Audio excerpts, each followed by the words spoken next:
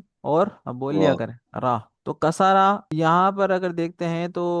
یہ کسی ہا لکھا ہوا ہے سین سے، تھوڑا زوم کر لوں، ٹھیک ہے، یہاں پر کسی ہا لکھا ہوا ہے سین سے، ہاتھ پاؤں میں بے حسی والا ہونا، تو یہ تو الگ ہی معنی آ رہا ہے، ہمیں یہ نہیں چاہیے، ہاں ہمیں چاہیے کسارا، تو وہ مل گیا مجھے، لیکن پھر بھی میں آپ کو دکھاتا ہوں کہ ہم یہاں سے ایسے کر کے چیک کرتے ہوئے آ رہے ہوتے ہیں، تو لکھا ہوا ہے کسادا، تو کسادا نہیں چاہیے، کسارا چاہیے، اور نیچے آئے تھوڑا، اب لکھا ہوا ہے کسارا اور بریکٹ میں لکھا ہوا ہے ضاد، اس کا مطلب کیا ہے؟ ضربہ سے یہ ضربہ سے آیا، اور اس کا مطلب ہے توڑنا، ٹھیک ہے، ضربہ سے اس کا معنی آتا ہے توڑنا۔ توڑنا، اگر یہی چیز دیکھتے ہیں کیا کسارا کسی اور باب سے بھی آ رہا ہے، چیک کر لیتے ہیں، تھوڑا نیچے گئے تو کسرا کا مطلب دعات، دعات سے ہی آیا، تو یہ لیکن یہ پرندوں کے ساتھ آیا ہوا ہے تو اس کا الگ ہی، ہاں یہ لکھا ہوا ہے کثیرہ، کثیرہ نظر آیا یہاں پر، یہ رہا جہاں بریکٹ ہے اس کے اوپر، یہ انڈر لائن کے اوپر لکھا ہوا ہے جی، کثیرہ اور سین سے، تو کہہ رہے ہیں کہ قابل ہونا، ٹھیک ہے، اور بھی آیا ہوگا کسی نہ کسی باب سے، ان کا سارا، یہ تو باب اسی طرح سے آیا، مطلب باب افتعال سے، انفعال سے، تو وہ بھی پڑھیں گے تو جب آپ انشاءاللہ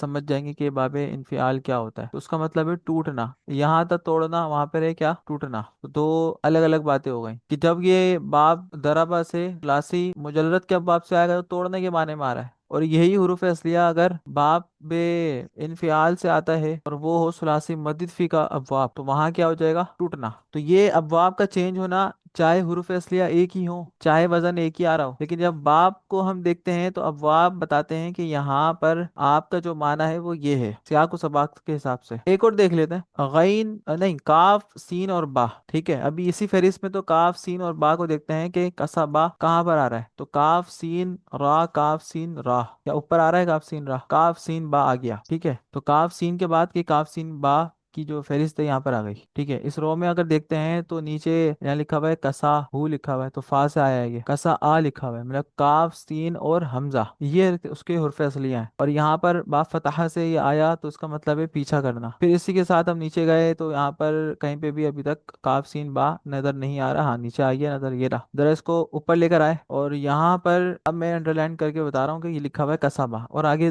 کیا لکھا ہوا ہے بریکٹ میں؟ دود، نوت، کیا مطلب؟ ضربہ سے، باب ضربہ سے۔ اب یہاں جو اس کا معنی آیا ہے وہ مال یا علم حاصل کرنا، کمانا یا پھر طلب کرنا، اس کے معنی پہ آتا ہے، یہ کمائی کرنا، طلب کرنا، یا پھر مال یا علم حاصل کرنا، تو وہ اب ہم اتنے سارے معنی ہمیں مل گئے، کیا کہ سارے معنی ایک ساتھ ہم لکھ دیں گے؟ نہیں، جہاں پر جو پرفیکٹ آئے گا ہم وہ لکھ دیں گے، کہ علم حاصل کرنے کے معنی میں آ رہا ہے تو وہ لکھ دیں گے، اگر کمائی کے حساب کی بات ہو رہی ہے تو وہاں پر کمانا یا کمائی کرنا، کمایا اس ایک مرد نے، سمجھ گئے؟ اس طریقے سے ہم دیکھتے ہیں ڈکشنری کو۔ اب کہیں پہ بھی قرآن پاک کے اندر کوئی بھی لفظ آپ کے سامنے اگر آتا ہے ثلاثی مجرد سے، ابھی ہم ثلاثی مجرد تک پہنچے ہیں، تو